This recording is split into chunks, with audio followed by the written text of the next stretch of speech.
What the fuck is up? What the motherfucking business is? Cold Hard Facts Podcast, episode 202 to be exact. I am DNATheOnlyOne, the one and only.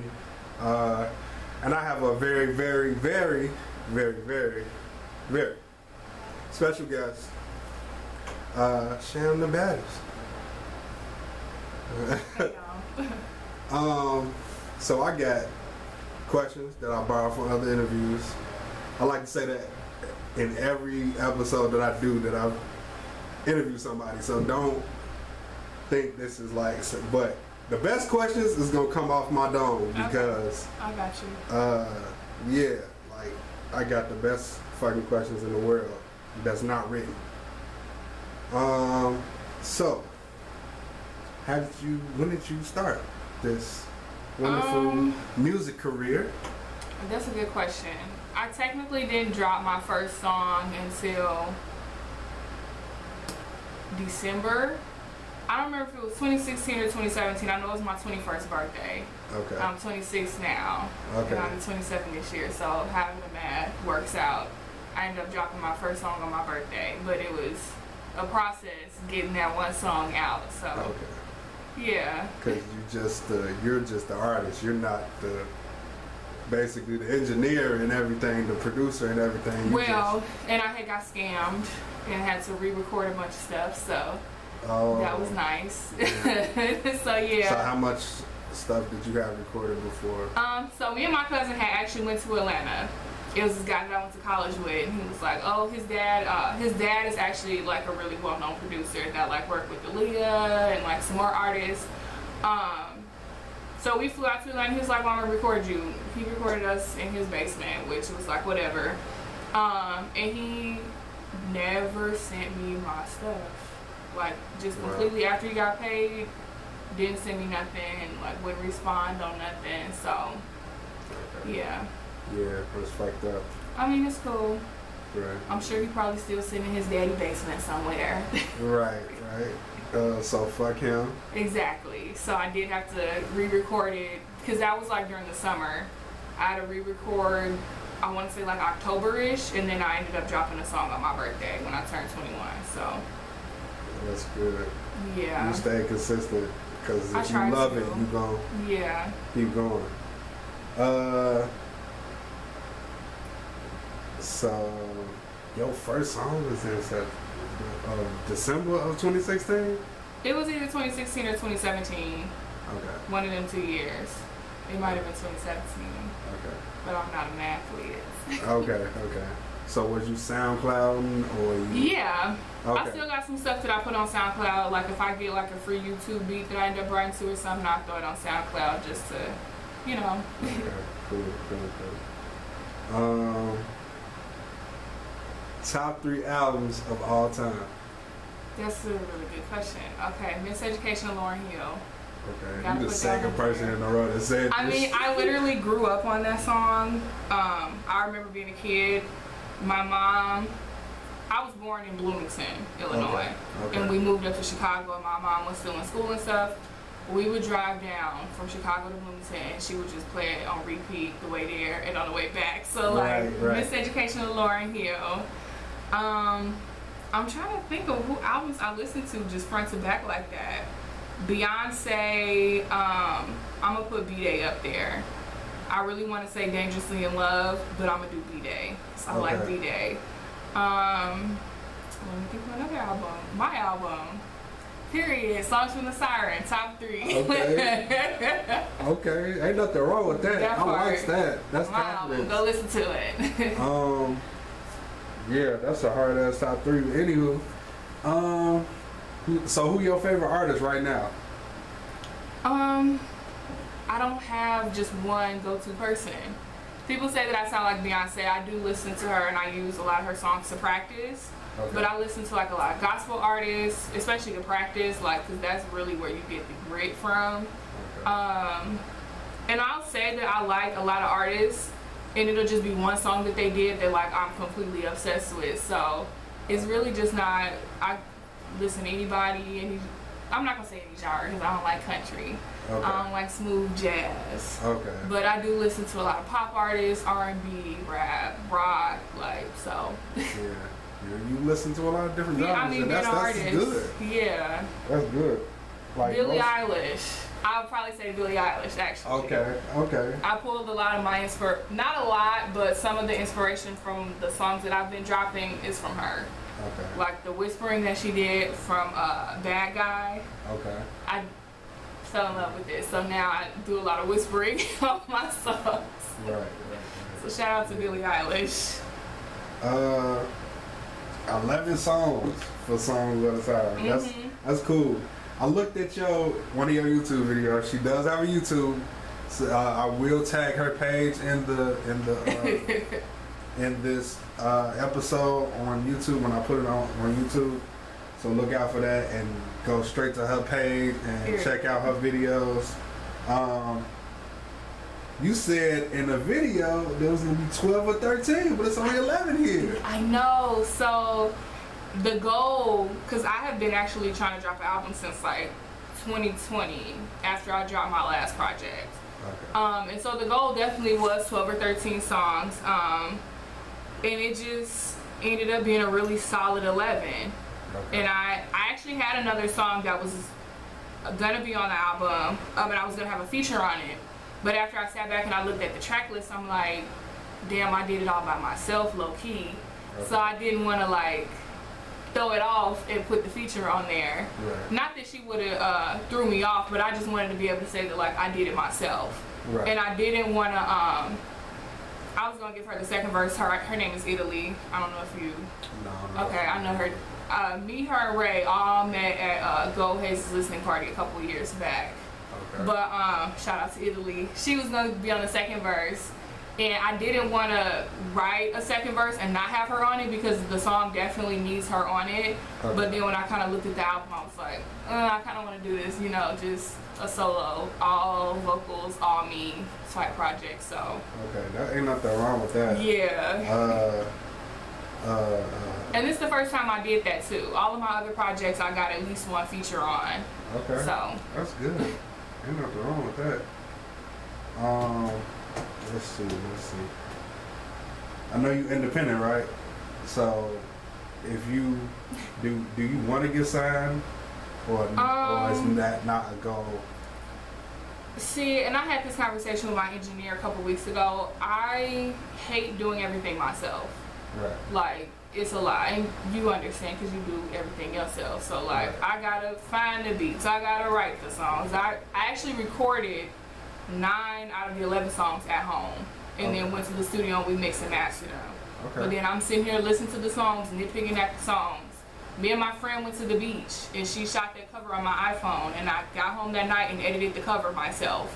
So it's just a lot, but at the same time, I like having the freedom of doing what I want when I want to do it. Right. Hearing other stories about other artists like Tinashe, for example, she was, I think it was Aquarius, her album. The cover that she wanted, her label was like no, and so she had to pretty much reshoot the cover for her album, and that's not what she wanted. And I understand that the label thinks that they know what they're doing, but like as an artist, I'm doing what I'm doing for a particular reason as well. So. Okay. Even though I hate doing everything myself, no, I really wouldn't want to get signed unless it was a situation where they would let me do what I want when I want, right. So. Right, yeah. That sounds very unrealistic. Yeah, no, it's not. No, but ain't nothing wrong with that because like a lot of artists want that creative freedom. Yeah. So yeah, and it's a reason behind why I do what I do. The way that I ordered the album, the cover that I chose, I had a very particular reason behind all of it. So for somebody that doesn't understand that to be like, no, I don't like it.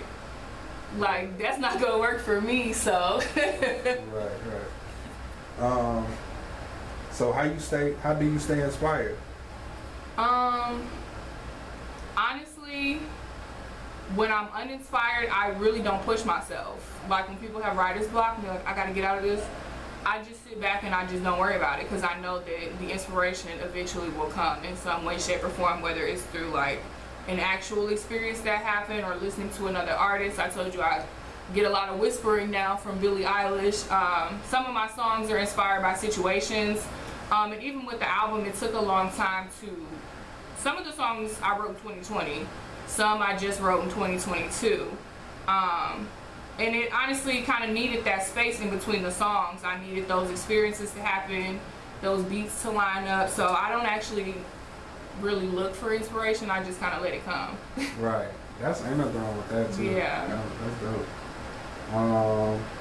Okay.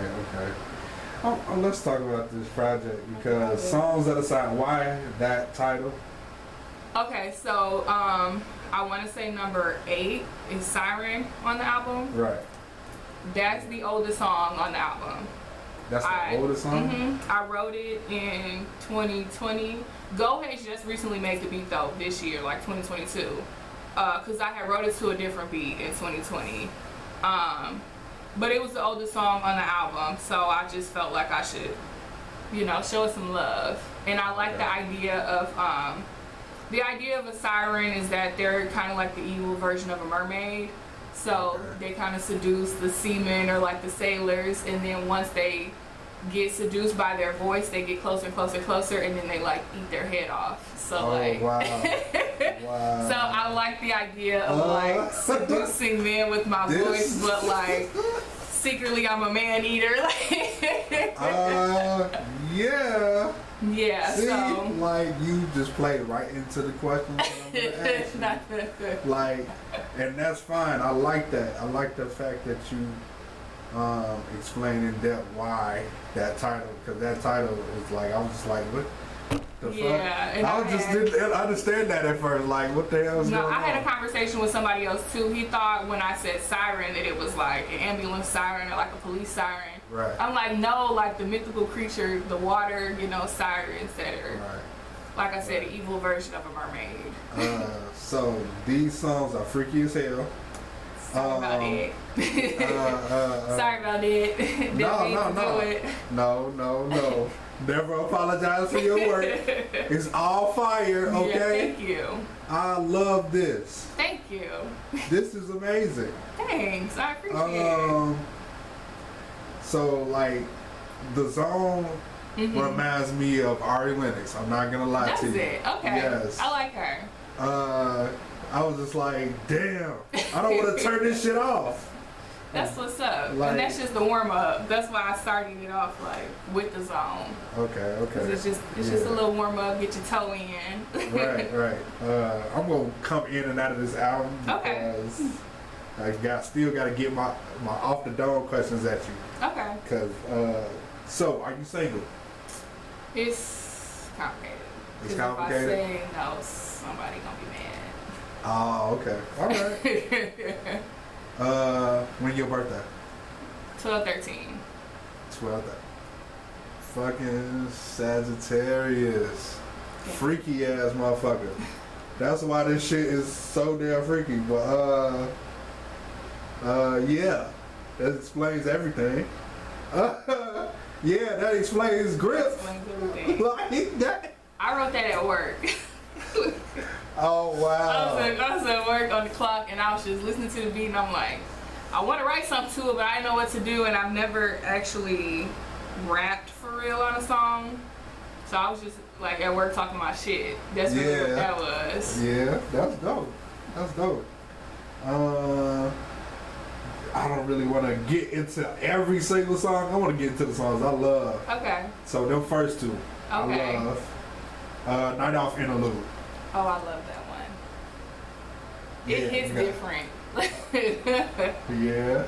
That one I was trying to pull. When I heard the beat, I'm like, this is giving Aaliyah vibes. So like, I sang it very softly for a reason to try and like give some of those vibes. But that song, it hits different. Them nights when you really in the bed by yourself, like. Right. That's what that was for. Like, call off work. You ain't gotta go. It's cool. Okay. The Breakdown. I think that was the second to last song I wrote. Okay. And it just so happened, funny story, it just so happened I didn't curse when I wrote that song. But I wrote the hook, and then I wrote the first line or two of the verse. I'm trying to see what this could be. Got some needs, and then I ran out of words. So I go on rhymes.com all the time to keep myself going when I'm like stuck. So if you pay attention, the whole first verse ends with the same like rhyming scheme, and it's because I just went on rhymes.com and picked like, okay, we're gonna use this, we're gonna use that. And then I didn't want to completely switch up the second verse, so I did the same thing until I ran out of, because I think it was like thumping, jumping, pumping, and then I ran out of like eams, and so I switched it up just a little bit at the very end, but I still kind of kept that structure. Okay. So I wrote that off rhymes.com. And the title track, Siren, I guess? Yeah, love that one. Yeah, love that one too. Yeah. Explain it. Come on, explain that. Explain that. Well, like I said, I wrote it to a different beat. And I don't honestly remember the headspace that I was in when I wrote it. I just remember hearing the original beat and I was like, oh, this is dope. And I just started writing. But something ended up happening where the beat was already sold. So I had to like, I still love the idea of the song. So I just kind of do a different beat. And the song actually sounds a lot different than the original like draft that I did. Okay. But it sounds better. So I like the original draft available on SoundCloud? Oh no. My drafts are trash. Oh wow. Like, if you would think I couldn't sing if you listen to my drafts, but a lot of it is me trying to get the words and the timing out, and I'm not paying attention to the notes that I'm singing 9 times out of 10, so the notes is like, oh my god. And then once I go to actually record it, that's when like I'm hitting the notes because I got the words and the timing down. So okay, that's actually dope. Yeah. Because like you able to do that shit. Yeah, I always record a draft, whether it's on my phone or like I actually plug up and do it, but my drafts are trash. She would be like, oh my gosh, she can't sing. No, I know you can sing. This shit is great. I'm gonna go back to your YouTube. Okay. What inspires you to even start one? Honestly, I don't even know. I just felt like everybody was getting rich on YouTube, and I'm like, how hard is it to set up a camera and like, you know, make videos? So that's really what I guess started it. Plus I kind of felt like I could kind of double dip and gain traffic on YouTube to then like push those people to start supporting my music. So that was another reason behind doing YouTube. And then I like to eat. So, and I haven't done it as frequently as I would like to, but I do like food critics on my YouTube channel. So me and my friends go to a restaurant that we've never been to before, and we give it 5-star ratings on like food, service, price, ambiance, and like, you know. Oh, that's dope. Yeah, I actually did one for Kong Dog that's down the street a couple months ago. Okay, then I gotta go look at that. Yeah. I gotta go look at that. That shit. What you doing, that's dope. Because like ain't nobody, like everybody feels like, oh, make your YouTube and base it around one thing. No. My channel is somewhere in the header it says music, life, and beauty. So sometimes it'll be about me creating my music. Sometimes it'll be beauty stuff. So I'll do like wig reviews or like quick little makeup looks or stuff like that. And then the lifestyle, so me going out to eat with my friends or just, you know, having a party or whatever it is that I'm vlogging. So I like to kind of be well-rounded. Yeah. And you do makeup too, right? A little bit, a little something. Okay. Yeah, that's dope. Get in tune. Get in tune. Go Hayes. His Instagram, he like posted a snippet and I was like, I need that beat, and as soon as he sent it to me, I wrote it, and I think the next day I went in the studio and recorded it. So yeah, you love that. Yeah, I literally sat there and I just, you know, was just vibing and finished it and was good to go. I want to say it was literally like the next day I think I went to the studio and recorded it. Okay. Yeah. In and out. Are you against writing for somebody? No, I've done it before. Okay. Is it something that's out already, or you yeah, there's a song on my SoundCloud called On My Mind. And so the rap verse that Tay does, Super Tay is his artist name, I wrote it. He did change a couple of the words, but I wrote that. And then my album Sham in Love, the manual, the feature, I wrote the whole verse for him. It just made him, rap over it. Okay. So yeah, I've done it before. Okay. I actually kind of want to get into songwriting. I'm just not 100% sure how to do it. Okay. That's yeah. Cool. I'm glad you're not afraid to, because these songs is good. Thank you. And I write songs sometimes from a male perspective, but then obviously I can't. Right. And I wrote a song, which I haven't done anything with. It's called Mrs. Might Steal Your Bitch. Okay. So, obviously it's coming from the standpoint that the person that's singing it is into girls, but I'm not into girls, so I never did anything with it. Okay. But I feel like recording and just dropping it just because. Right. Yeah, ain't nothing wrong with that either. Yeah.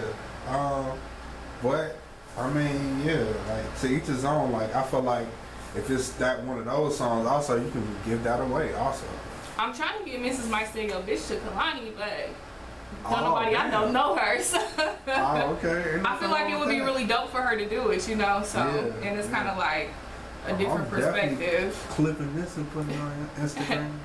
No, but yeah, that's good.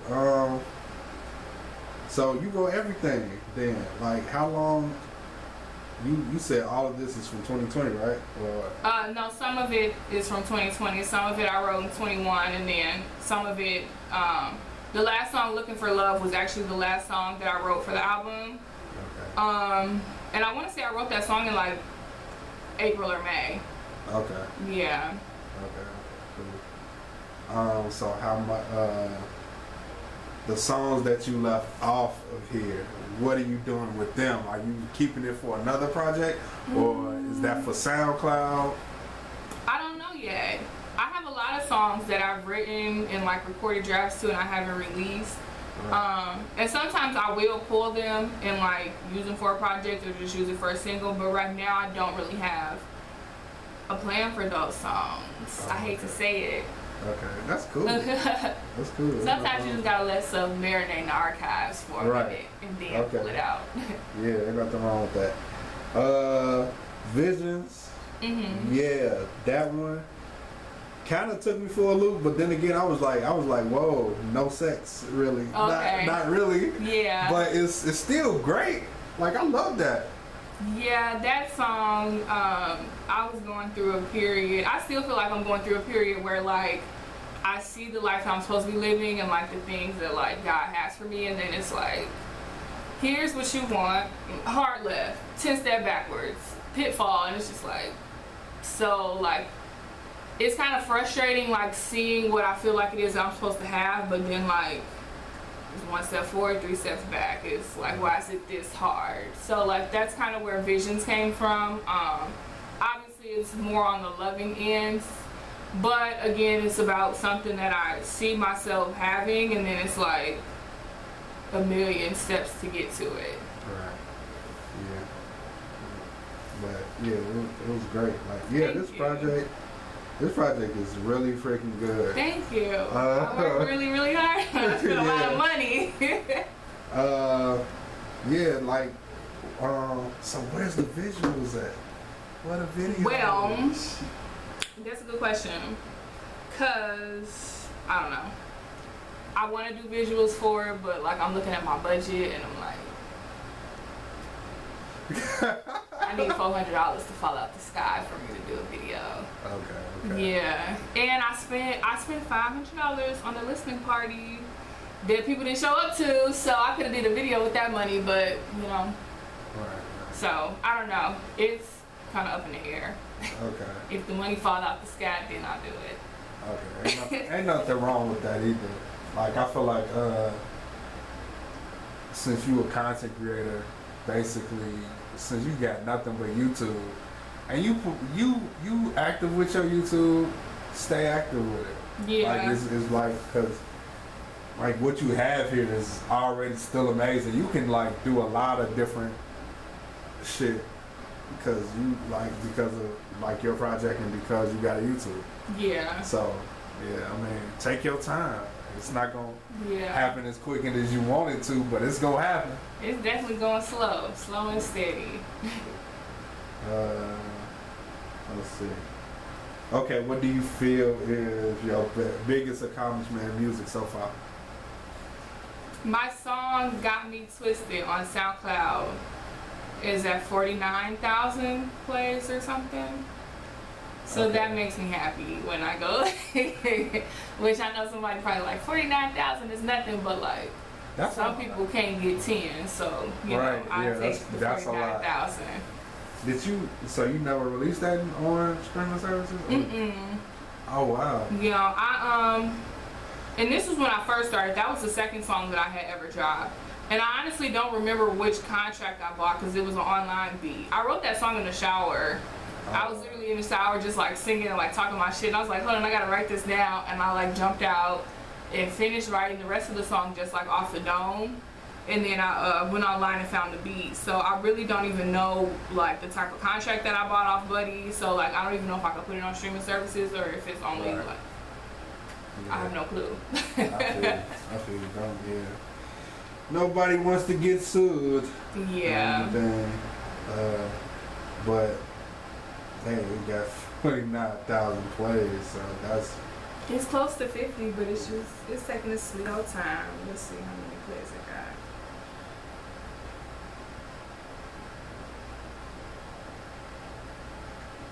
I hate that, like, I feel old when it comes to my phone because it's like every time I go on an app, they done change something, and I'm like, I don't know how to work this app. I'm at 49.2 thousand. Okay. That's good. Yeah. So when did you know you wanted to do singing? Like, I've always felt guided to do music, even when I was little. And it's funny because, so my dad's mom could sing, my dad's grandma could sing. Okay. My dad, not so much. My mama, tone deaf. If you pay her to sing, like, she can't do it. Wow. Same thing with like my mom's side of the family. So like my mom's mom, my mom's grandma, tone deaf, can't sing to save their life. So it was interesting to me that like that's what I've always felt called towards, because it's not like it really runs in the family too much. Right.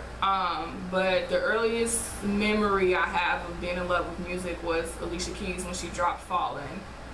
And so like I was a really big Alicia Keys fan when I was younger, and like I would listen to her CD on repeat on my little CD player. I had like a Bratz Rhinestone CD player I would listen to.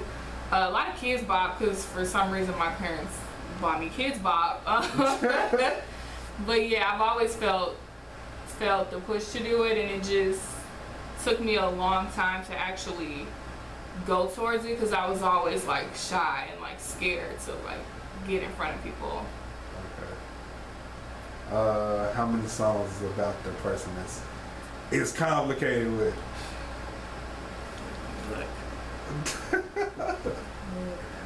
On the album, right? Yep. Okay. I would say PB&J. Okay. Night Off. Submission. Okay. And Visions. So 4. But I would say Visions is the most like probably the most accurate towards my feelings, and then like obviously Night Off and Submission too, but then PB&J is kind of how I feel about it as well. Okay. Yeah. I felt like we need to go more into PB&J then. Okay. PB&J is my shit. I love PB&J. Doesn't matter what mood I'm in, I can always listen to PB&J. Okay. Robert, his producer name is iconic, but Robert plays the organ at my church. Okay. So he made that beat and Speak Up. Okay. And I want to say when I first recorded PB&J and I sent him the draft, he didn't like it. Okay. And I'm like, not everything is a single. Sometimes you gotta have a really good album cut. And I explained to him, I'm gonna do it anyway, but I explained to him like, PB&J is a really good album cut that you could just always go to, even if it's not necessarily a single. Right. But yeah, I love PB&J.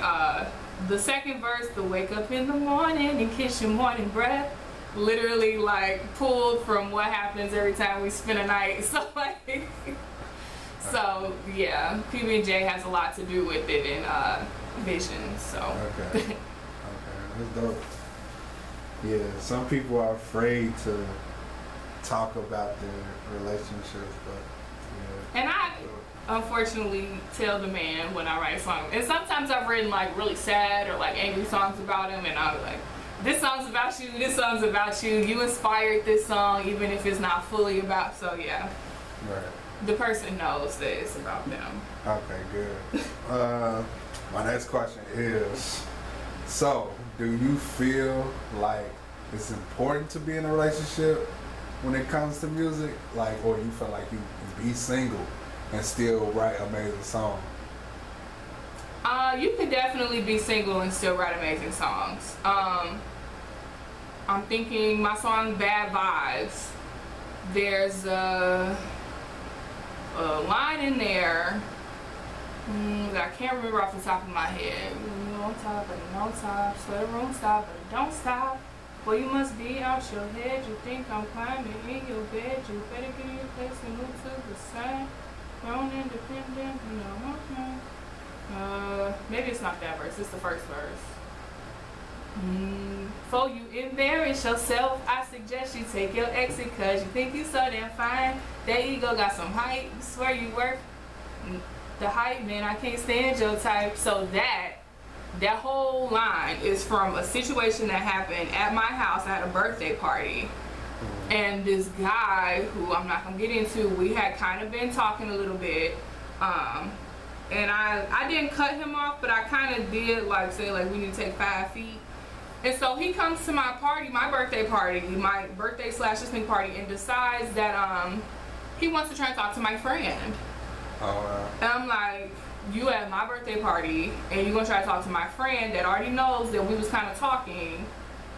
Okay, so long story short, he kept trying to like whisper in her ear and try to talk to her.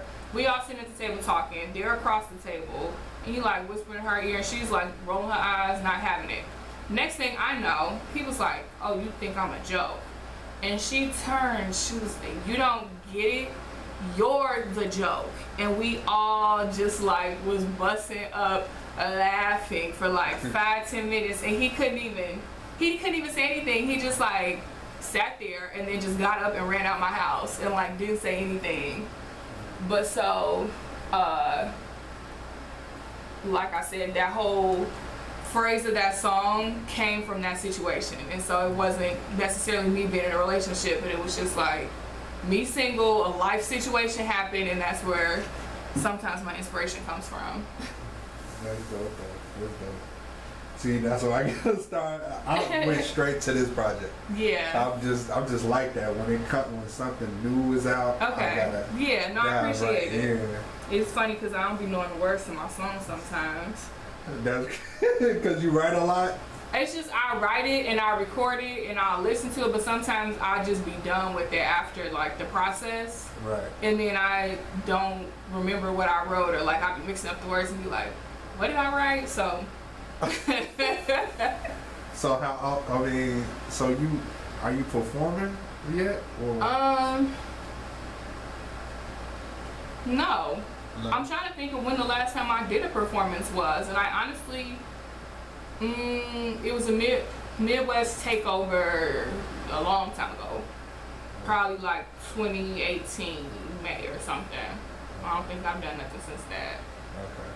Yeah. So now it's time to get some more. I know. Okay. Let me go back to what's the song? If you got the money right now.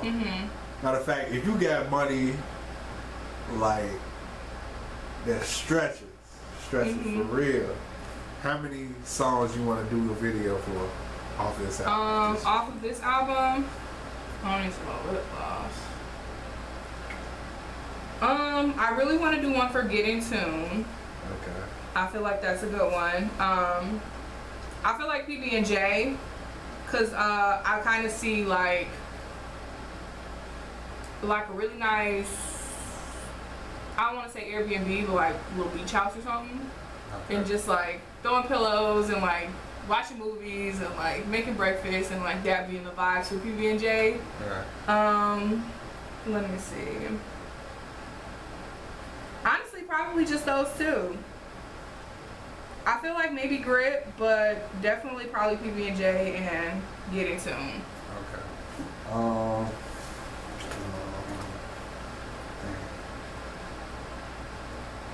Dang, I had, why Sham The Baddest? Why that name? Okay, so my last name is Shama. Okay. And